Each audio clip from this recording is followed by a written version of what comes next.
নমস্কার, S Bangla news online খবর সব দেখাবো আমরা।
সাতাত্তরতম প্রজাতন্ত্র দিবসের প্রাক্কালে হুগলি জেলার তারকেশ্বরের কোটালপুরে 50 বছর পূর্তি ফুটবল টুর্নামেন্টেও অনুষ্ঠিত হল বিধায়ক রামেন্দ্র সিংহ রায়ের নেতৃত্বে।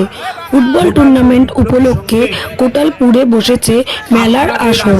মোট 8টি ফুটবল টিম এই ফুটবল প্রতিযোগিতায় অংশগ্রহণ করে।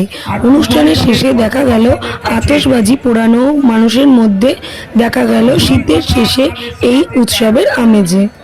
আপনারাও খেলাগুলো নেবার সময় আমাদের ক্লাবের সদস্যদের সাথে যোগাযোগ করেন। আপনাদের অনুরোধে আমাদের গেমস ডিপার্টমেন্টের যারা আছে খেলাগুলো দেয়, কিন্তু আপনারা এই খেলার মর্ম বোধহয় বোঝেন না। তাই মাঠে কি মানতে এত দেরি করেন।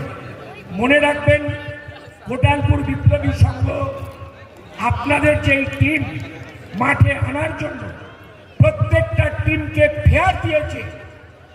সুতরাং আপনারা এটা বি কেয়ারফুল। এটা কখনোই একটা শিষ্টাচার নয়। যদি একটা প্লেয়ার ডিসিপ্লিন না মানে তাহলে কোনো দিনই ভালো খেলোয়াড় হওয়া যায় না।